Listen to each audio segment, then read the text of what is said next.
Salam sejahtera, salam persekutuan dalam kasih Tuhan Yesus Kristus bagi Bapak Ibu Saudara-saudara yang kami kasihi dimanapun saudara berada. Hanya karena kemurahan Tuhan kita ada sebagaimana kita ada saat ini. Senang rasanya kita bisa bersama lagi melalui media ini. Saya Pendeta Walman Tobing dari Pekanbaru, Riau. Doa kami dimanapun saudara berada dalam keadaan sehat-sehat, baik-baik dan diberkati oleh Tuhan. Amin. Saudara-saudara yang kekasih di dalam Tuhan, kitalah orang-orang yang paling beruntung dan berbahagia karena kita memiliki Allah yang hidup dan benar, yaitu Allah di dalam nama Tuhan Yesus Kristus. Kita telah ditebus dengan darahnya yang mahal, dan kita juga telah dijadikannya sebagai milik kesayangannya sendiri. Melalui kesempatan yang berbahagia ini, kami akan menyampaikan kebenaran firman Tuhan tentang doktrin Alkitabiah atau pengajaran Kristus, dan juga tentang karunia-karunia Roh Kudus, jabatan-jabatan yang dari Tuhan, dan karunia-karunia pelayanan lainnya yang merupakan kebenaran yang bersumber dari Alkitab, yang tentunya sangat perlu kita ketahui dan pahami bersama. Saudara-saudara yang kekasih di dalam Tuhan, berbicara tentang doktrin Alkitabiah, karunia-karunia Roh Kudus dan jabatan-jabatan yang dari Tuhan adalah isi dari pelayanan gereja akhir zaman. Pelayanan gereja akhir zaman adalah pelayanan yang sepenuhnya dipimpin dan dikuasai oleh Roh Kudus atau pelayanan menurut Roh. Firman Tuhan berkata melalui kitab Roma pasal 7 ayat 6. Tetapi sekarang kita telah dibebaskan dari hukum Taurat sebab kita telah mati bagi dia yang mengurung kita, sehingga kita sekarang melayani dalam keadaan baru menurut Roh dan bukan dalam keadaan lama menurut huruf hukum Taurat. Pelayanan menurut Roh adalah pelayanan yang membawa kita kepada kehidupan rohani yang dibenarkan, dikuduskan dan disempurnakan di dalam Kristus. Gereja akhir zaman adalah gereja yang sepenuhnya hidup dalam pimpinan kuasa Roh Kudus. Artinya, Roh Kuduslah yang memimpin kita kepada seluruh kebenaran atau doktrin Alkitabiah, yaitu pengajaran Kristus. Yohanes pasal 16 ayat 7 dan ayat 12. Kemudian 1 Korintus pasal 3 ayat 16 sampai 17 meyakinkan kita bahwa Roh Kuduslah yang akan memimpin kita kepada seluruh kebenaran Tuhan. Roh Kudus juga memberikan ada 9 karunia dan 5 jabatan, dan ditambah lagi dengan karunia-karunia pelayanan lainnya untuk mendukung berdiri tegaknya kebenaran Tuhan atau doktrin Alkitabiah di dalam gerejanya. 1 Korintus 12 ayat 4 sampai 11, Efesus pasal 4 ayat 11, Roma 12 ayat 6 sampai ayat 7 menyampaikan tentang 9 karunia Roh Kudus, 5 jabatan, dan karunia-karunia pelayanan lainnya. Kita akan memahami lebih dalam tentang pelayanan menurut Roh ini.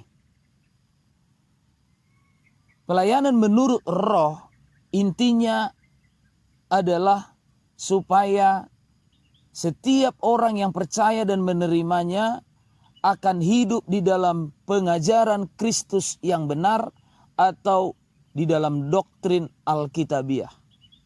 Doktrin Alkitabiah merupakan isi dan inti dari pelayanan roh. Doktrin Alkitabiah adalah pengajaran Kristus yang tidak boleh ditambah dan dikurangi. Pengajaran Kristus adalah ketentuan dan ketetapan yang telah dibuat dan disahkan oleh Tuhan yang tidak boleh diubah dan diganti oleh siapapun. Kitab Galatia pasal 1 ayat 8-9 dengan sangat tegas menyampaikan, tetapi sekalipun kami atau seorang malaikat dari sorga yang memberitakan kepada kamu suatu Injil yang berbeda dengan Injil yang telah kami beritakan kepadamu, terkutuklah dia. Seperti yang telah kami katakan dahulu, sekarang ku katakan sekali lagi, jika ada orang yang memberitakan kepadamu suatu Injil yang berbeda dengan yang telah kamu terima, terkutuklah ia. 2 Yohanes pasal 1 ayat 9-11 mengatakan, setiap orang yang tidak tinggal di dalam ajaran Kristus tetapi yang melangkah keluar dari situ tidak memiliki Allah. Barang siapa tinggal di dalam ajaran itu, ia memiliki bapa maupun anak. Jikalau seorang datang kepadamu dan ia tidak membawa ajaran ini, janganlah kamu menerima dia di dalam rumahmu dan janganlah memberi salam kepadanya, sebab barang siapa memberi salam kepadanya, ia mendapat bagian dalam perbuatannya yang jahat. Roma pasal 16 ayat 17 juga mengatakan, tetapi aku menasihatkan kamu saudara-saudara, supaya kamu waspada terhadap mereka yang bertentangan dengan pengajaran yang telah kamu terima, menimbulkan perpecahan dan godaan. Sebab itu hindarilah mereka. 1 Timotius pasal 6 ayat 2b sampai ayat 6 mengatakan, ajarkanlah dan nasihatkanlah semuanya ini, jikalau seorang mengajarkan ajaran yang lain dan tidak menurut perkataan sehat, yakni perkataan Tuhan kita Yesus Kristus, dan tidak menurut ajaran yang sesuai dengan ibadah kita, ia adalah seorang yang berlagak tahu padahal tidak tahu apa-apa. Penyakitnya ialah mencari-cari soal dan bersilat kata, yang menyebabkan dengki, cedera, fitnah, curiga, percekcokan antara orang-orang yang tidak lagi berpikiran sehat dan yang telah kehilangan kebenaran, dan yang mengira ibadah itu adalah suatu sumber keuntungan. Memang ibadah itu kalau disertai rasa cukup memberi keuntungan yang besar. Dari apa yang sudah disampaikan di ayat-ayat yang sudah kami bacakan, kita dapat memahami bahwa gereja akhir zaman harus benar-benar tinggal di dalam doktrin Alkitabiah, yaitu pengajaran Kristus. Doktrin Alkitabiah atau pengajaran Kristus adalah tentang kesatuan roh atau menurut roh. Seperti yang dikatakan dalam kitab Efesus pasal 4 ayat 4 sampai ayat 6. Di situ dikatakan satu tubuh dan satu roh, sebagaimana kamu telah dipanggil kepada satu pengharapan yang terkandung dalam panggilanmu. Satu Tuhan, satu iman, satu baptisan, satu Allah dan Bapa dari semua, Allah di atas semua dan oleh semua dan di dalam semua. Saudara-saudara yang kekasih di dalam Tuhan, di dalam Alkitab hanya ada satu doktrin atau satu pengajaran, yaitu pengajaran Kristus yang Alkitabiah, yang menekankan tentang satu tubuh dan satu roh. Sebagai orang-orang yang percaya kepada Tuhan, kita boleh berbeda-beda dalam hal karunia dan jabatan yang dari Roh Kudus. Tetapi kita tidak boleh berbeda-beda dalam hal doktrin atau pengajaran. Sebab di dalam Kristus hanya ada satu doktrin. Karena itu setiap orang percaya harus dengan sungguh-sungguh memohon hikmat dan wahyu yang dari Tuhan, supaya dapat memahami dan mengerti dengan tepat dan benar doktrin atau pengajaran Kristus yang Alkitabiah. Gereja Tuhan harus satu doktrin atau satu pengajaran. Dan dalam kesempatan ini kami akan menyampaikan bagian-bagian terpenting dari doktrin atau pengajaran Kristus yang Alkitabiah. Yang pertama adalah tentang iman yang benar. Roma 10 ayat 17, Roma 9 ayat 8 sampai 10. Yang kedua, tentang pertobatan yang benar. Kisah Para Rasul pasal 17 ayat 30, Lukas 3 ayat 3 sampai 14, Maleaki 3 ayat 7 sampai 10. Yang ketiga, tentang baptisan yang benar. Matius 3 ayat 15 sampai 16, Kisah Para Rasul pasal 2 ayat 38, ayat 41, Roma 6 ayat 3. Yang keempat, tentang kepenuhan Roh Kudus yang benar. Kisah Para Rasul pasal 2 ayat 4, Kisah Para Rasul pasal 19 ayat 6. Yang kelima, ibadah dan persekutuan yang benar. Roma 12 ayat 1, 1 Yohanes 1 ayat 1 sampai 7, Matius pasal 18 ayat 20, 2 Korintus 6 ayat 14 dan 17. Yang selanjutnya, penggembalaan yang benar. 1 Petrus 2 ayat 25, Yeremia 3 ayat 15, Yohanes 10 ayat 27 sampai 28. Dan kemudian nikah dan rumah tangga yang benar. Roma 7 ayat 2, 1 Korintus 7 ayat 10 sampai 11, Kolose pasal 3 ayat 18 sampai 20. Dan yang terakhir adalah pengajaran tentang kesiapan kita menyambut kedatangan Tuhan. Kita dijadikan sebagai mempelai perempuan Tuhan yang siap sedia menyambut Tuhan Yesus datang sebagai mempelai pria sorga. Matius pasal 24 ayat 44, Matius pasal 25 ayat 1 sampai 6, Wahyu pasal 22 ayat 6 sampai ayat 21. Kalau kita membaca dalam 1 Yohanes 3 ayat 7. Di situ dikatakan, anak-anakku, jangan membiarkan seorang pun menyesatkan kamu. Barang siapa yang berbuat kebenaran adalah benar, sama seperti Kristus adalah benar. Kitab Ulangan pasal 6 ayat 25 mengatakan, dan kita akan menjadi benar apabila kita melakukan segenap perintah itu dengan setia di hadapan Tuhan Allah kita, seperti yang diperintahkannya kepada kita.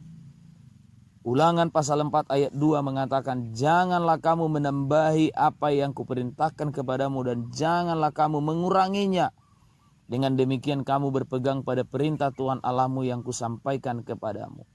Bahkan pada bagian terakhir dari kitab Wahyu mengatakan, Wahyu 22 ayat 18-19, aku bersaksi kepada setiap orang yang mendengar perkataan-perkataan nubuat dari kitab ini. Jika seorang menambahkan sesuatu kepada perkataan-perkataan ini, maka Allah akan menambahkan kepadanya malapetaka yang tertulis di dalam kitab ini. Dan jika seorang mengurangkan sesuatu dari perkataan-perkataan dari kitab nubuat ini, maka Allah akan mengambil bagiannya dari pohon kehidupan dan dari kota kudus, seperti yang tertulis di dalam kitab ini.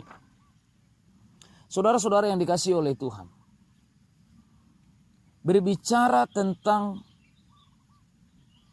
doktrin Alkitabiah, ini adalah berbicara hal yang sudah baku. Artinya sudah tidak bisa lagi ditambah dan dikurangi atau digantikan oleh apapun. Dan itulah yang menjadi inti dari pelayanan menurut Roh. Kemudian tentang karunia-karunia Roh Kudus dan jabatan-jabatan yang dari Roh Kudus. Karunia-karunia Roh Kudus dan jabatan-jabatan yang dari Roh Kudus itu hanyalah alat Tuhan ataupun instrumen yang dari Tuhan untuk mendukung berdirinya doktrin Alkitabiah atau pengajaran Kristus yang benar. Dalam kitab 1 Korintus pasal 12 ayat 4 sampai 11, di situ kita belajar, di situ kita mengetahui, mengenal tentang 9 karunia Roh Kudus. Di situ dikatakan ada rupa-rupa karunia tetapi satu roh, ada rupa-rupa pelayanan tetapi satu Tuhan, ada berbagai-bagai perbuatan ajaib, tetapi Allah adalah satu dan mengerjakan semua dalam semua orang. Tetapi kepada tiap-tiap orang dikaruniakan penyataan roh untuk kepentingan bersama. Saudara perhatikan kalimat mengatakan untuk kepentingan bersama. Kepentingan bersama ini adalah demi berdiri tegaknya kebenaran Kristus yang Alkitabiah yang akan membuat hidup kita benar, kudus, sempurna di hadapan Tuhan. Di ayat selanjutnya mengatakan sebab kepada yang seorang roh memberikan karunia untuk berkata-kata dengan hikmat, dan kepada yang lain roh yang sama memberikan karunia berkata-kata dengan pengetahuan, kepada yang seorang roh yang sama memberikan karunia iman, Kepada yang lain Ia memberikan karunia untuk menyembuhkan, kepada yang seorang roh memberikan kuasa untuk mengadakan mujizat, dan kepada yang lain Ia memberikan karunia untuk bernubuat, dan kepada yang lain lagi Ia memberikan karunia untuk membedakan bermacam-macam roh, kepada yang seorang yang memberikan karunia untuk berkata-kata dalam bahasa roh, dan kepada yang lain Ia memberikan karunia untuk menafsirkan bahasa roh. Tetapi semuanya itu dikerjakan oleh Roh yang satu dan yang sama, yang memberikan karunia kepada tiap-tiap orang secara khusus seperti yang dikehendakinya. Jadi jelas, karunia-karunia Roh Kudus itu diberikan oleh Tuhan adalah sebagai alat, instrumen untuk kepentingan gereja akhir zaman. Supaya gereja akhir zaman dapat berdiri dan berpegang teguh dalam pengajaran Kristus. Begitu juga dengan jabatan-jabatan yang dari Roh Kudus. Tuhan memberikan ada 5 jabatan untuk memperlengkapi gereja akhir zaman dari generasi ke generasi. Efesus pasal 4 ayat 11 mengatakan, dan ialah yang memberikan baik rasul-rasul maupun nabi-nabi, baik pemberita-pemberita Injil maupun gembala-gembala dan pengajar-pengajar, untuk memperlengkapi orang-orang kudus bagi pekerjaan pelayanan, bagi pembangunan tubuh Kristus. Jadi 5 jabatan ini jelas ini juga merupakan alat ataupun instrumen yang diberikan oleh Tuhan supaya gereja akhir zaman diperlengkapi dan mampu turut serta terlibat dalam pembangunan tubuh Kristus. Begitu juga dengan karunia-karunia pelayanan lainnya yang disampaikan dalam kitab Roma pasal 12 ayat 8 sampai ayat 4 sampai 8. Di situ dikatakan, sebab sama seperti pada satu tubuh kita mempunyai banyak anggota, tetapi tidak semua anggota itu mempunyai tugas yang sama. Demikian juga kita walaupun banyak adalah satu tubuh di dalam Kristus, tetapi kita masing-masing adalah anggota yang seorang terhadap yang lain. Demikianlah kita mempunyai karunia yang berlain-lainan menurut kasih karunia yang dianugerahkan kepada kita. Jika karunia itu adalah untuk bernubuat, baiklah kita melakukannya sesuai dengan iman kita. Jika karunia itu untuk melayani, baiklah kita melayani. Jika karunia untuk mengajar, baiklah kita mengajar. Jika karunia untuk menasihati, baiklah kita menasihati. Siapa yang membagi-bagikan sesuatu, hendaklah ia melakukannya dengan hati yang ikhlas. Siapa yang memberi pimpinan, hendaklah ia melakukannya dengan rajin. Siapa yang menunjukkan kemurahan, hendaklah ia melakukannya dengan sukacita. Jadi, karunia-karunia Roh Kudus, jabatan-jabatan yang dari Tuhan, serta karunia-karunia pelayanan lainnya, ini adalah alat atau instrumen yang diberikan Tuhan untuk mendukung berdirinya doktrin Alkitabiah di dalam gereja akhir zaman. Karena itu, semua potensi-potensi yang ada ini, karunia-karunia yang diberikan oleh Tuhan ini harus digunakan, diposisikan sesuai dengan fungsinya masing-masing. Saya akan menyampaikan kesimpulan. Karunia-karunia Roh Kudus dan jabatan-jabatan yang dari Tuhan serta karunia-karunia pelayanan lainnya hanyalah alat atau instrumen yang diberikan dan dipakai oleh Tuhan untuk mendukung berdiri tegaknya doktrin Alkitabiah atau pengajaran Kristus di dalam dunia ini. Rasul Paulus dengan tegas menasehati dan menegur jemaat di Korintus karena mereka telah membangun golongan-golongan. Mereka mengatakan, aku dari golongan Paulus, aku dari golongan Apolos. Sehingga kehidupan rohani mereka tidak lagi berpusat sepenuhnya kepada doktrin Alkitabiah atau kepada pengajaran Kristus. Mereka justru menjadikan pelayan-pelayan Tuhan yang adalah alat atau instrumennya Tuhan sebagai pusat kerohanian mereka.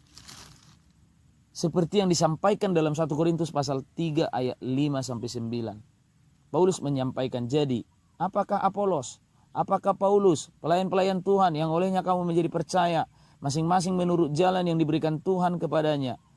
Aku menanam, Apolos menyiram, tetapi Allah yang memberi pertumbuhan. Karena itu yang penting bukanlah yang menanam atau yang menyiram, melainkan Allah yang memberikan pertumbuhan. Baik yang menanam maupun yang menyiram adalah sama, dan masing-masing akan menerima upahnya sesuai dengan pekerjaannya sendiri. Karena kami adalah kawan kerja Allah, kamu adalah ladang Allah, bangunan Allah. Saudara-saudara yang dikasihi oleh Tuhan, semua orang percaya, semua orang Kristen harus berusaha sungguh-sungguh memahami hal ini. Dan tentunya kita harus waspada supaya dapat melakukan kehendak Tuhan dengan tepat dan benar dalam kehidupan kekristenan kita. Jangan sampai kerohanian kita, kekristenan kita bergantung dan berpusat kepada karunia-karunia Roh Kudus, kepada jabatan-jabatan yang dari Tuhan, yang hanyalah alat atau instrumennya Tuhan. Melainkan kita sebagai umat Tuhan harus sungguh-sungguh bergantung sepenuhnya dan berpusat kepada doktrin Alkitabiah atau pengajaran Kristus. 2 Tesalonika pasal 2 ayat 15 mengatakan, sebab itu berdirilah teguh dan berpeganglah pada ajaran-ajaran yang kamu terima dari kami, baik secara lisan maupun secara tertulis.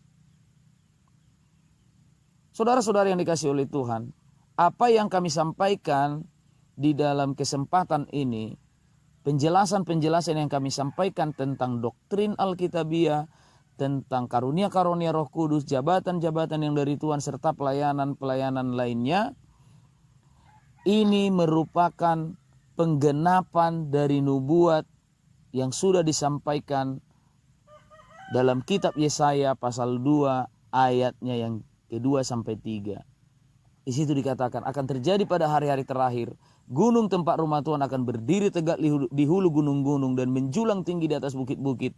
Segala bangsa akan berduyun-duyun ke sana dan banyak suku bangsa akan pergi serta berkata, mari kita naik ke gunung Tuhan, ke rumah Allah Yakub, supaya ia mengajar kita tentang jalan-jalannya dan supaya kita berjalan menempuhnya.